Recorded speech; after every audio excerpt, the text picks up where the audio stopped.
So now we're going on to chapter 23, section 3 in your United States history book, the administration of Calvin Coolidge as president. Remember in our last video, we talked about President Harding after World War I. He was president for 3 years, and he ended up having a heart attack or suddenly dying. They're not sure, 100% sure it was a heart attack, in San Francisco. And so Calvin Coolidge was vice president then. And so he would be sworn in as the next president of the United States. The number 30th president of the United States. So we have Calvin Coolidge. To live under the American Constitution is the greatest political privilege that was ever accorded to the human race.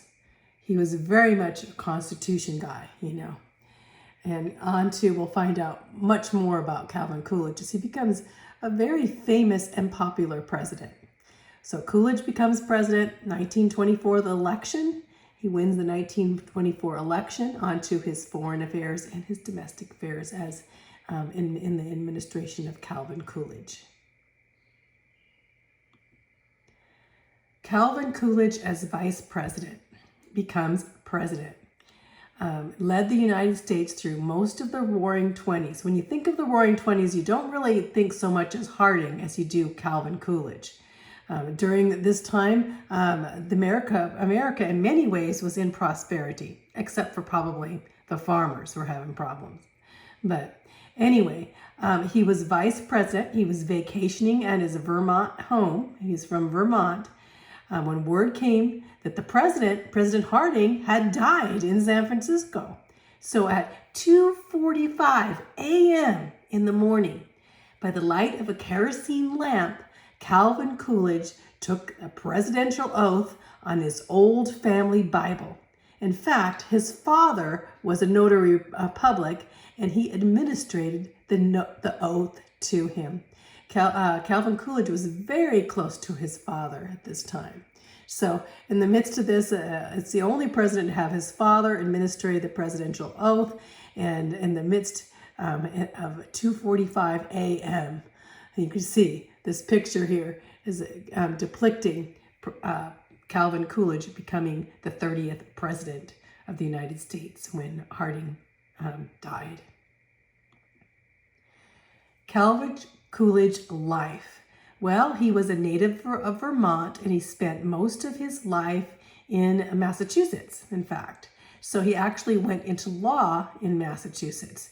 And in 1918, he was the governor of Massachusetts. During a strike in Boston, Massachusetts, the police had a strike.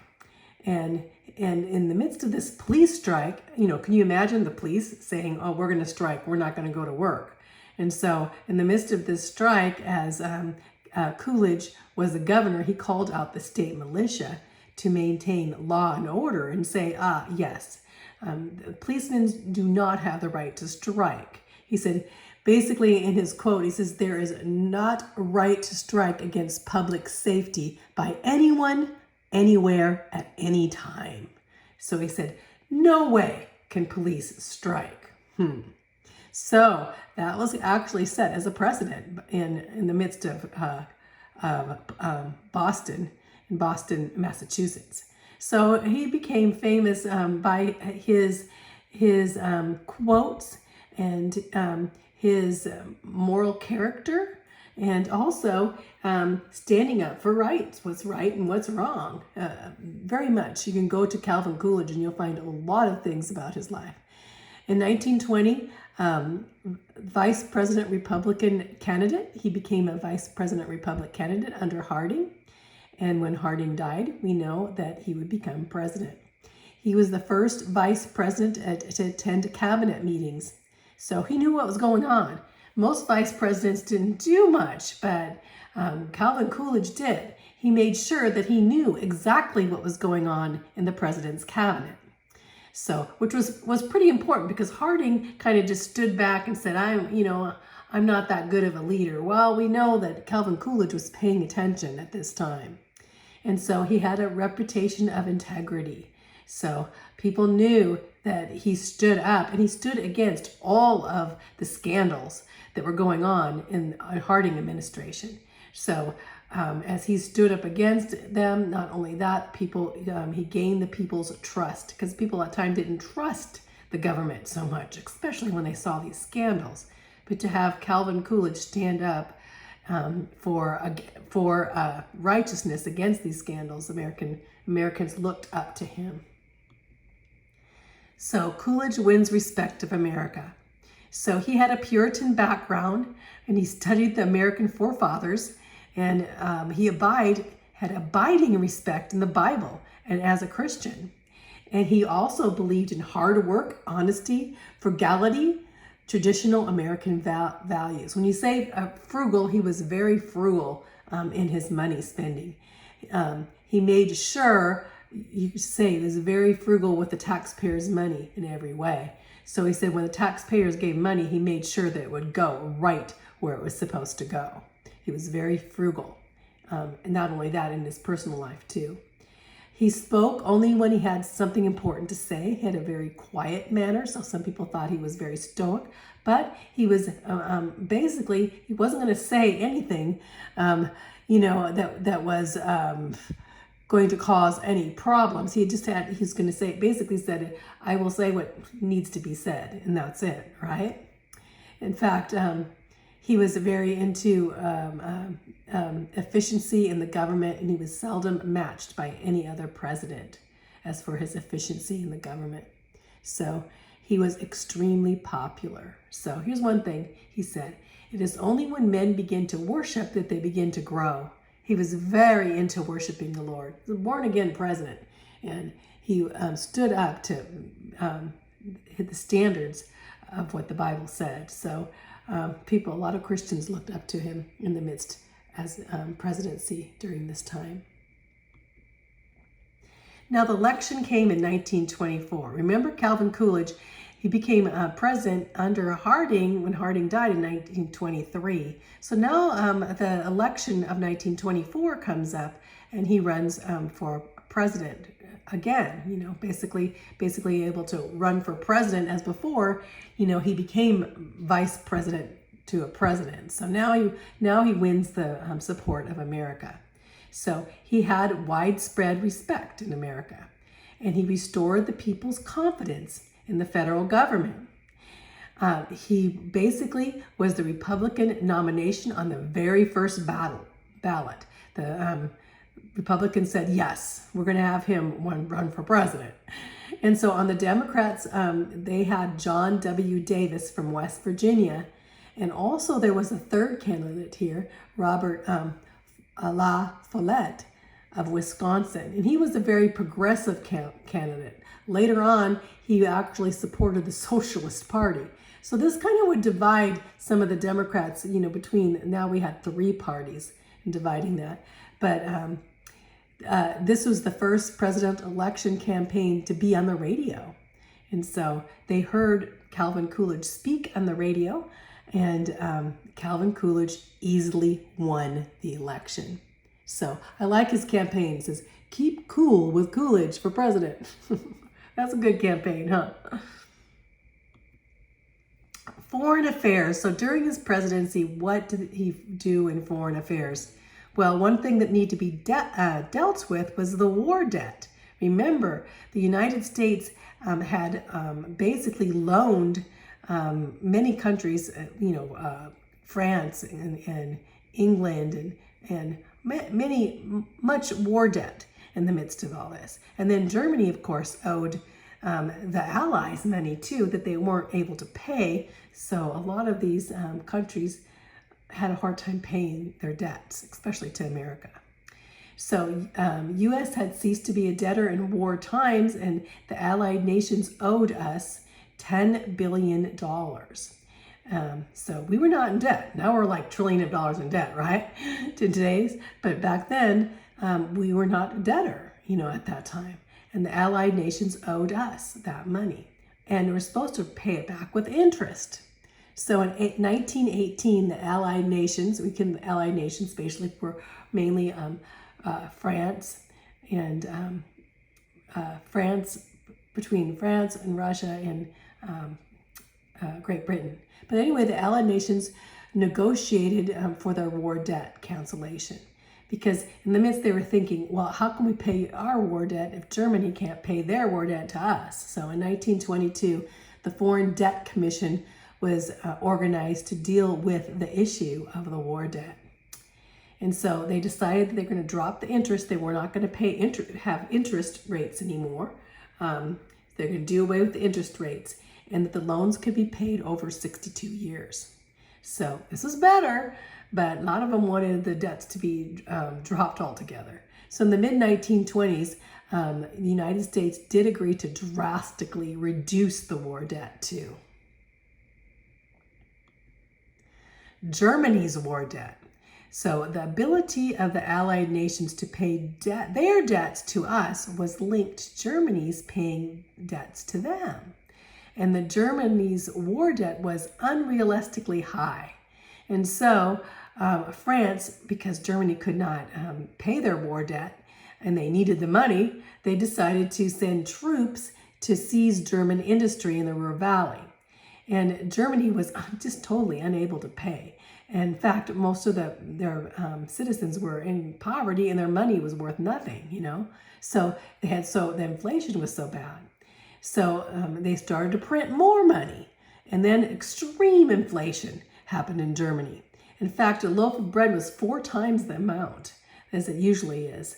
And the German debt needed to be negotiated. So they said, we need to negotiate what's going on in Germany, because they need to pay like $55 billion, you know. And so,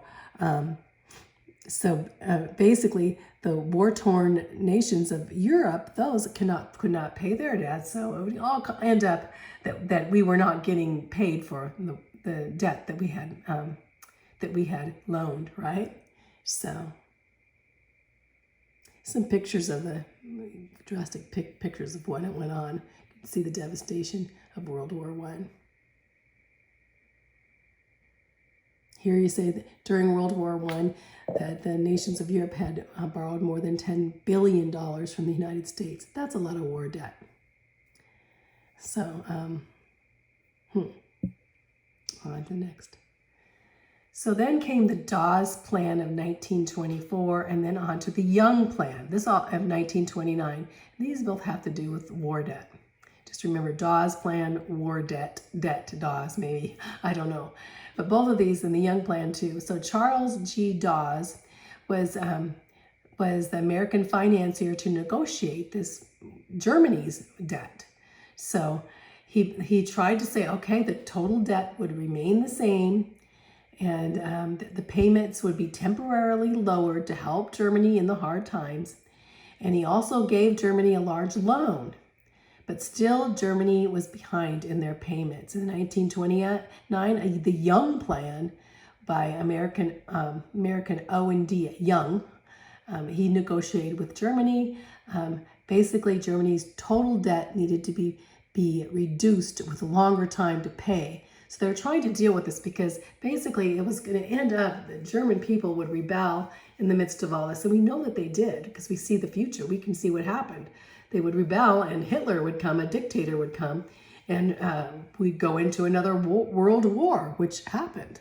So the Dawes Plan and the Young Plan had to do with the Germany's debt, how they were trying to negotiate Germany's debt. So picture Young Plan, Dawes Plan there. There's Dawes and Young. The Kellogg-Brand Pact, 1927. I really love this pact. It's a pact. It's also called the Pact of Paris. It just came out of the blue, you know. Although we find it didn't last, of course.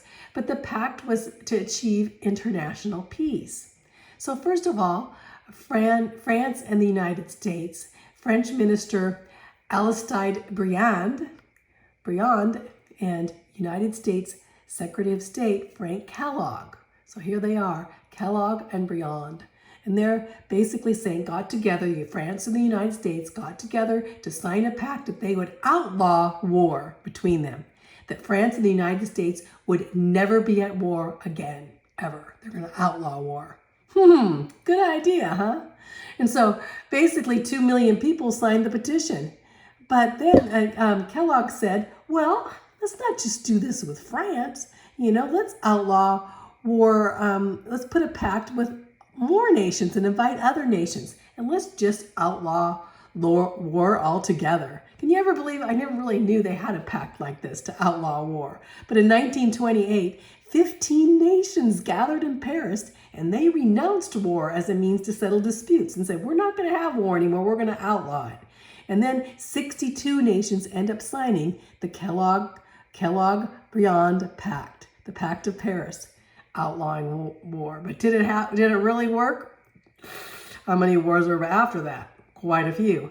But they had good intentions, you can see. So it says, remembering the Kellogg-Briand Act, the agreement to outlaw war signed by most established nation in the world on August 27, 1928. And it's still in effect today, according to international law. Yeah, we still have wars, especially going on to World War II, but anyway. So Kellogg-Briand Pact is outlawing war. So just remember, that is very unusual. You don't hear about that too much. Latin American countries, countries in South America and Central America, started with a revolt in 1927 in Nicaragua. And Nicaragua was very close to the Panama Canal, which we really needed that Panama Canal. And so the international merchants did. So Panama Canal was very important. So whenever the revolts would happen in Nicaragua, the next country next to Panama, America would think, oh, it's a threat to American lives. Were they going to try to take over the canal, right? And so President Coolidge sent 5,000 Marines, and he ordered it restored in Nicaragua, and they went to Nicaragua to restore order. How important that was to the president and to America. So President Coolidge and Mexico, and of course things again were going on in Mexico. And so Coolidge established a more cordial relationship with Mexico. He thought that we need to have good relationships. Remember, we had Pancho, and under Woodrow Wilson, we had Pancho Villa, the attack there that went into World War I, and that Germany had actually wanted to go into a pact with Mexico against us. So we were kind of at edge with Mexico, in the beginning. So in the 1920s, the Mexican authorities took steps to nationalize. So they were saying when they were to nationalize, they decided that they would forcibly take ownership of any companies, especially our oil properties of American citizens in Mexico. So whenever they were to say that, a lot of Americans have bought companies and have bought land in Mexico, and they were saying, no, we're just going to nationalize and take away their ownerships and, take all their stuff, all their property and all the oil rights and everything. And so this, of course, would really put animosity, hardships between Mexico and the United States. So in 1927, the president's friend, Coolidge's friend, Dwight D. Morrow, he was a Wall Street banker. He was sent as ambassador to Mexico to make peace with Mexico. So Morrow, here's a picture of Morrow here, talking there. Morrow had a lot of tact and charm, and he had a conciliated attitude, and he really impressed the Mexican officials. They liked him. In the midst of this, Charles Lindbergh, we haven't found out much about him, but he's the one that was flying around across the Atlantic, flying. He decided to take his plane, I should say, and fly over Mexico in a goodwill flight over Mexico. So the Mexicans were out there like, wow, they do like us, and Morrow's not so bad, so maybe President Calvin Coolidge is going to do well with us.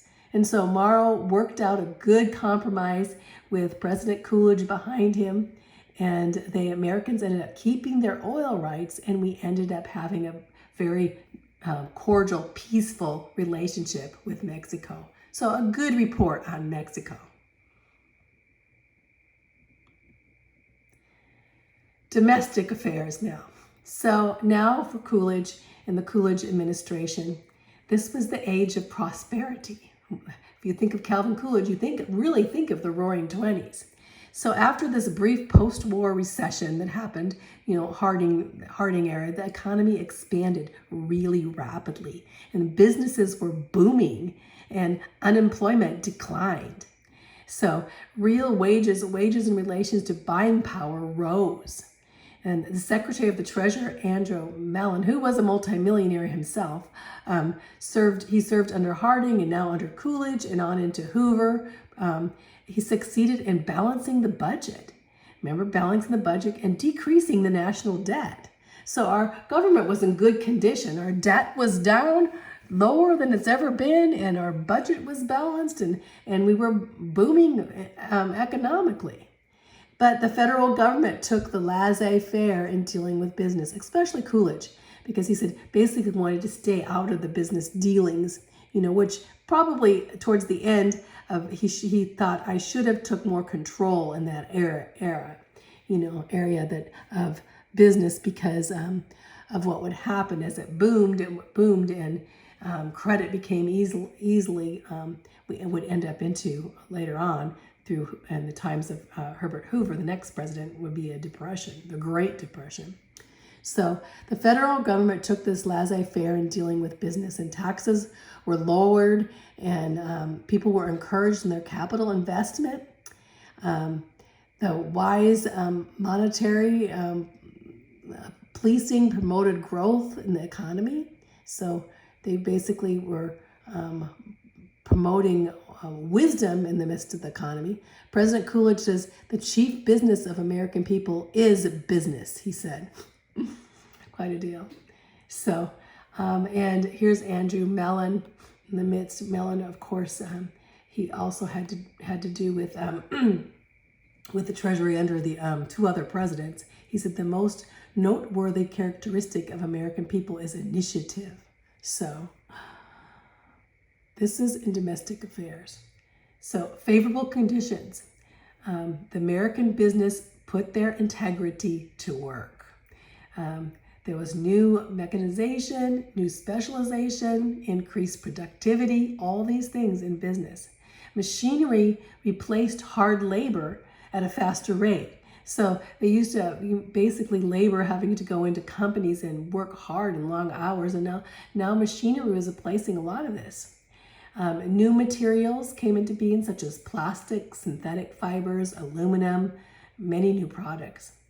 And also improved products. Radios were improved, vacuum cleaners, refrigerators, and automobiles were all improved during this time.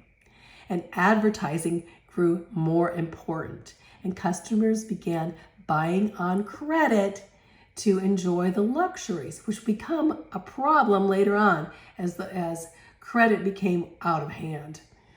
So Coolidge continued, the country was prosperous and people associated with the good times.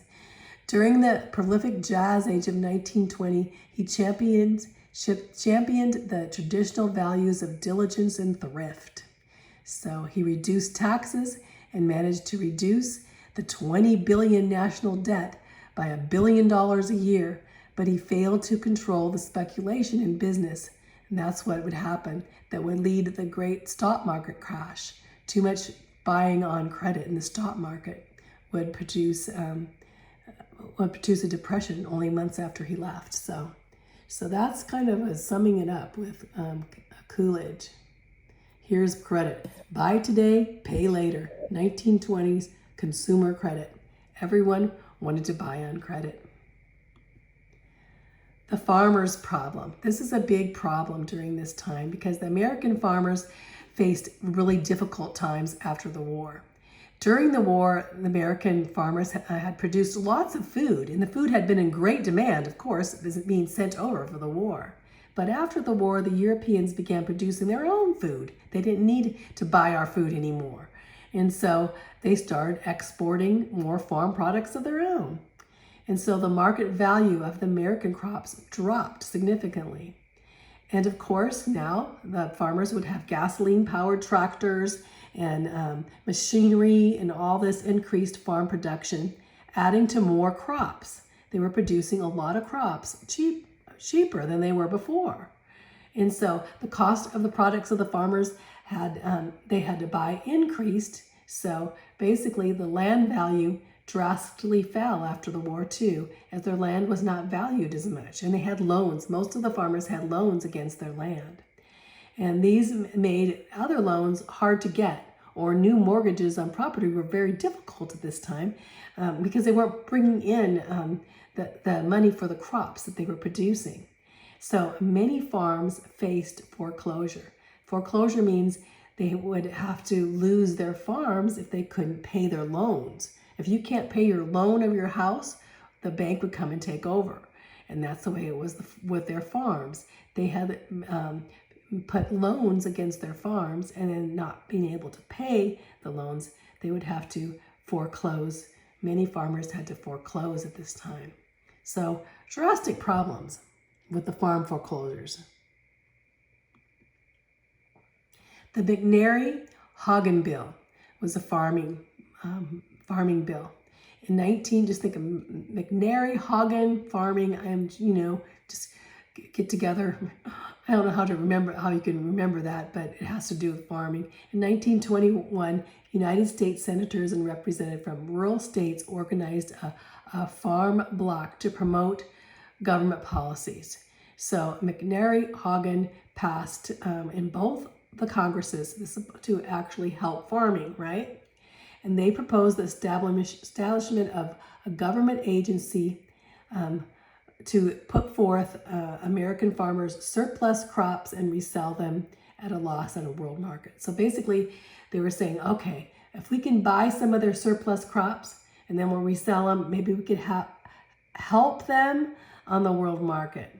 And so President Coolidge didn't like this idea. He actually vetoed this price, and it was a fixing measure. And actually, in the long run, it would not help the farmers. But at that time, they thought, oh, this is a good way to do it. We'll buy their surplus crops and sell them at a loss. So President Coolidge just basically thought this was unconstitutional, unfair, impractical, and unwise. So he said, Coolidge, very much in his frugal type president, said, we can't do this. This is not right, unconstitutional, it's not even fair, and it's not even wise. It's impractical. He said, a healthy economic condition is best maintained through a free play of competition.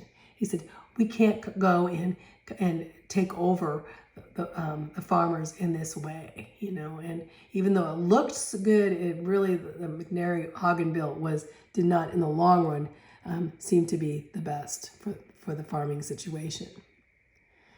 So, but bills under the Hoover administration, that's after Coolidge would come, after he would come out of presidency. Actually, he didn't run for the next president.